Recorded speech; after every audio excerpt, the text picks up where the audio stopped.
안녕하세요, 보드게이머 현홍입니다. 제가 너무 사고 싶었지만 구할 수 없었던 게임 카탄 3D가 한글판으로 출시되어서 구매를 하게 되었습니다. 카탄의 개척자 게임은 저를 보드게임의 세계로 안내해주는 역할을 했던 의미 있는 게임이자 누군가 저에게 입문 전략 게임 추천해달라고 하면 1순위로 추천하는 게임입니다.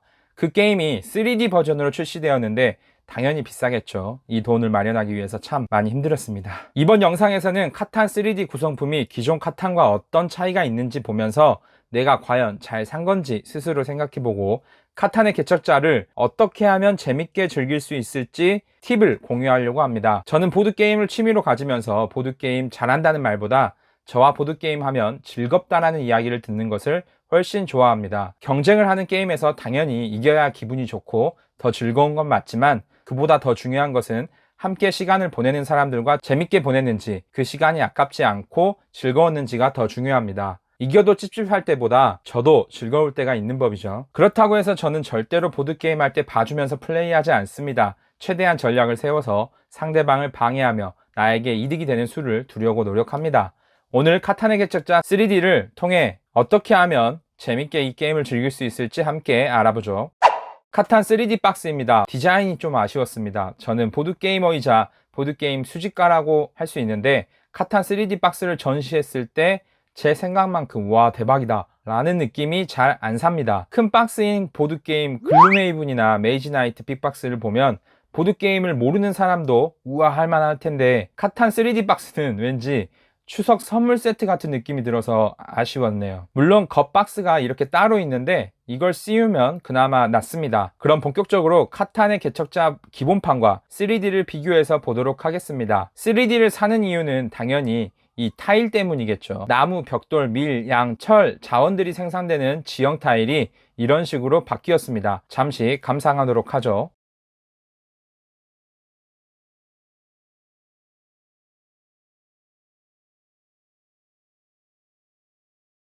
너무 만족스럽습니다. 바다 쪽의 자원 거래 비율을 줄여주는 부분도 이렇게 3D 모양으로 되어 있습니다. 지형 타일과 숫자 타일을 랜덤으로 섞어가지고 오픈을 해서 플레이를 주로 하는데 3D 타일이 출시되면서 그렇게 할 수가 없죠. 그럴 때는 랜덤으로 지형과 숫자가 정해지는 어플이 있습니다. 그걸 사용하면 좋을 것 같습니다. 그 다음 기존의 플라스틱의 가벼운 느낌인 도시, 마을, 도로가 이렇게 음영이 추가되면서 3D 타일과 어우러지는 느낌을 주었습니다. 나머지 변경점은 카드가 좀 커졌고 숫자칩이 플라스틱으로 바뀐 정도입니다. 추가했으면 하는 구성품은 주사위 굴리는 액션을 매번 하는데 이 큰 박스 안에 카탄 전용 다이스 타워 정도는 넣어주었으면 좋겠다는 게 작은 바람입니다. 그게 아니면 주사위 트레이라도.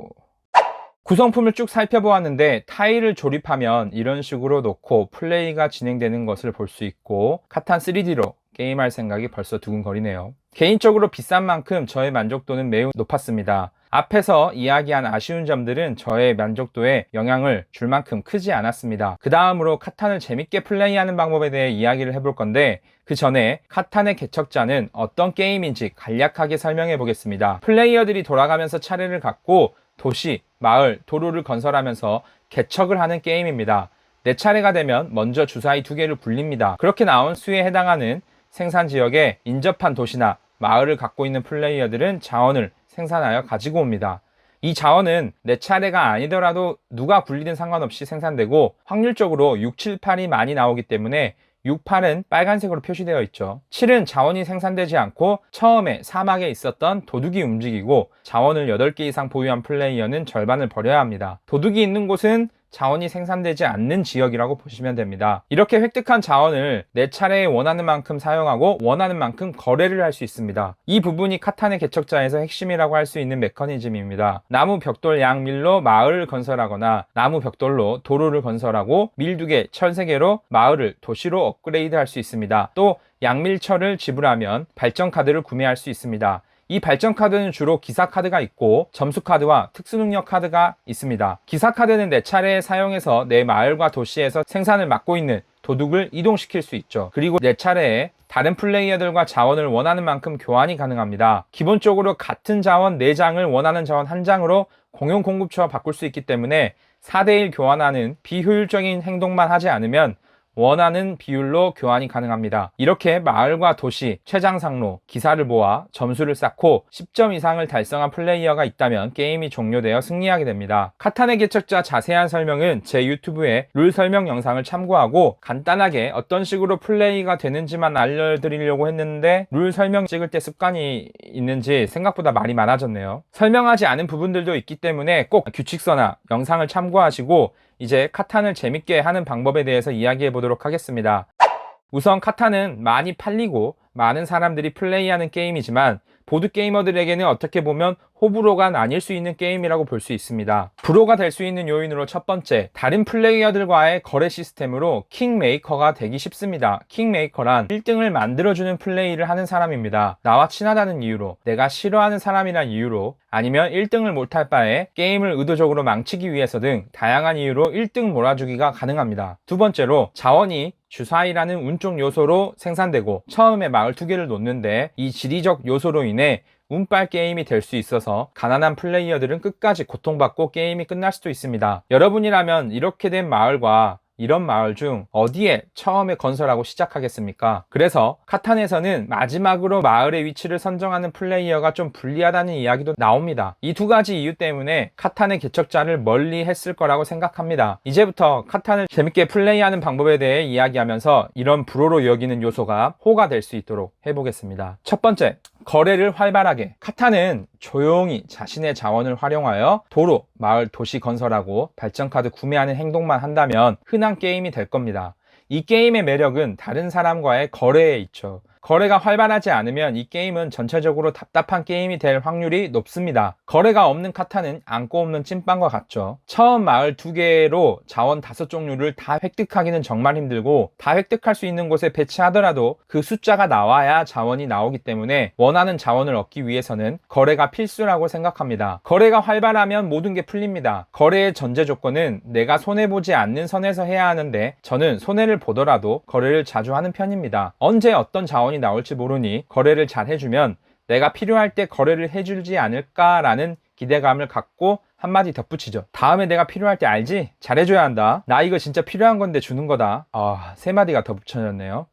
두 번째, 협잡 정치 게임이라는 것 인정하자. 카타는 전략의 탈을 쓴 협잡 정치 게임입니다. 협잡이란 옳지 않은 방법으로 남을 속이는 것을 뜻하는데 흔히 마피아 게임이나 정체를 숨기고 진행해야 하는 게임에서 거짓말을 할 때 주로 사용합니다. 카탄에도 이런 협잡이 어느 정도 필요하고 이를 통해서 선동을 해야 합니다. 쉽게 말해 나의 말빨을 내세워 다른 사람들에게 저 사람이 1등이다. 현재 치고 나가니까 다들 견제해야 한다. 하고 선동하는 정치를 해야 합니다. 그리고 그게 카탄 뿌리 깊숙이 존재한다는 사실을 인정해야 합니다. 내가 1등으로 치고 나가는 느낌이 들면 이런 견제는 받아들여야 합니다. 따라서 카탄 고수들끼리 게임을 하면 현재 잘 나가는 플레이어를 은밀하게 끌어내리려고 하기 때문에 유일하게 비공개로 승점을 획득할 수 있는 발전 카드의 승점이 매우 중요한 요소로 작용하기도 합니다. 또 이렇게 끌어내릴 수 있는 견제 요소가 굉장히 많습니다. 최장상로나 최강기사단은 조건이 맞다면 계속 옮겨 다니기 때문에 이것을 뺏어올 수도 있고 자원 거래를 안 해줄 수도 있고 도둑을 그 플레이어가 잘 나오는 곳으로 옮겨 막은 후에 자원 카드 한 장을 뺏기도 합니다. 따라서 1등을 하기 위해서는 항상 거래도 잘해주고 온화한 미소와 함께 나는 욕심이 없는 사람이다 라는 모습을 끊임없이 보여주는 정치적인 행동을 해야 합니다. 협잡 정치 게임이라는 거 알고 게임하시길 바랍니다. 우리는 가끔 의문이 들기도 합니다. 왜 유독 저 사람과 거래를 잘해주고 카드를 뺐을 때는 내 것만 뺏는 것 같지? 라는 생각이 들지만 누구나 나름의 이유가 있기 때문에 섣불리 말은 못하죠. 예를 들어 내 차례에 내가 밀이 필요하고 양을 줄 수 있다고 해보겠습니다. 여기서 밀을 줄 수 있는 사람이 2명이라면 나는 누구를 선택할 것인지 고민을 합니다. 처음에는 밀과 자원 하나 더 주면 바로 거래하겠습니다 라는 말을 꺼낼 수 있지만 이 욕심 섞인 말에 2명 다 거래를 안 할 수도 있으니 조심스레 내 마음을 내비쳐 봅니다. 2명 다 밀 한 장만 줄 수 있다고 한다면 이제 누가 더 점수가 높고 잘 나가는지 확인해 볼 필요가 있죠. 하위권끼리는 서로 협력해야 한다는 암묵적인 약속이 있으니까요. 순위도 비슷하다면 그 전에 나와 거래를 잘해주는 사람이 누구였지? 내 자원이 나오는 곳에 도둑을 올리고 내 자원 카드를 뺏어갔던 적이 있는 사람이 누구였지? 이런 것들을 따져서 선택한 사람과 거래를 하게 될지도 모릅니다. 혹은 더 호감 가는 사람과 거래를 할 수도 있고 랜덤으로 선택할 수도 있습니다. 아무튼 이런 이야기를 왜 하냐면 플레이어들은 나름의 이유가 있으니 내 카드가 뺏겨도 나랑 거래를 안 해줘도 마음 상하지 말고 미소를 잃지 말라는 이야기입니다. 언젠가 흐름은 오기 마련입니다.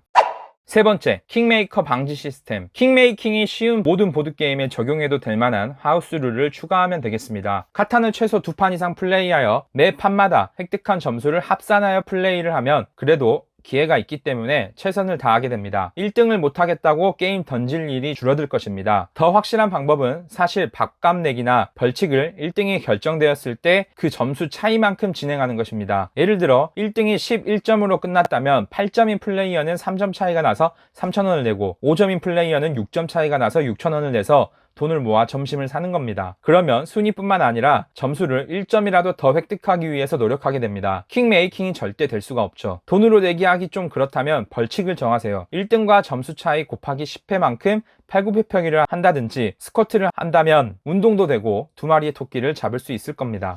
네 번째, 자원의 중요성. 카탄의 실력은 처음 정하는 마을 2개의 위치를 선정하는 것이 대부분이라고 생각이 듭니다. 그래야 게임에서 지면 주사위 운빨이라고. 주사위에서 나오는 운의 수의 확률이 있기 때문에 6, 8 지역이 인기가 많고 2, 12 지역은 피해서 마을과 도시를 지어야 한다는 것은 초보자들도 기본적으로 알지만 어떤 자원이 중요한지는 생각 안 하는 경우가 많습니다. 보편적으로 초반에는 나무 벽돌이 중요하고 후반에는 밀 철이 중요한데 여기서 벽돌이 나오는 지형과 철이 나오는 지형은 3개씩 있고 나무, 양, 밀이 나오는 지형은 4개씩 있습니다. 단순 개수 비교만으로 중요도를 판별하기 힘들지만 그래도 나오는 숫자가 비슷하다면 철, 벽돌이 좀 더 중요하다고 볼 수 있겠죠. 그 다음 아주 중요한 것은 숫자가 어느 자원에 올라가 있는지 확인하고 이번 게임에서 많이 생산되는 자원과 적게 생산되는 자원을 파악하는 것입니다. 내 마을에서만 생산되는 것만 보지 말고 거래가 되기 때문에 전체적으로 적게 생산되는 자원을 차지하는 게 좋습니다. 그래야 거래에서 우위를 점할 수 있죠. 또 나무와 벽돌이 잘 생산된다면 최장상로 경쟁이 치열할 수 있고 밀철이 잘 생산된다면 최강기사단 경쟁이 치열할 수 있다는 생각을 갖고 있어야 합니다. 그 다음 내가 어느 방향으로 전략을 짜서 10점을 채울지 고민을 해야 좀 더 카탄이 눈에 보이고 재밌어집니다. 카탄이 잘 만들어진 게임이라고 느꼈던 부분이 자원의 희소성으로 인해 시장의 원리가 들어가 있고 거기서 희소성이 있는 자원을 보유하면서 을이 아니라 갑의 입장에서 거래하는 재미가 있습니다. 이번 영상에서 카탄 3D를 구매한 기념으로 다양한 이야기를 한번 해보았는데 도움이 되셨을지 모르겠습니다. 재밌게 즐기는 방법을 소개했지만 그래도 취향에 맞지 않을 수도 있겠죠. 저는 추억이 담긴 카탄을 많은 사람들이 플레이했으면 좋겠다는 생각입니다. 그럼 안녕.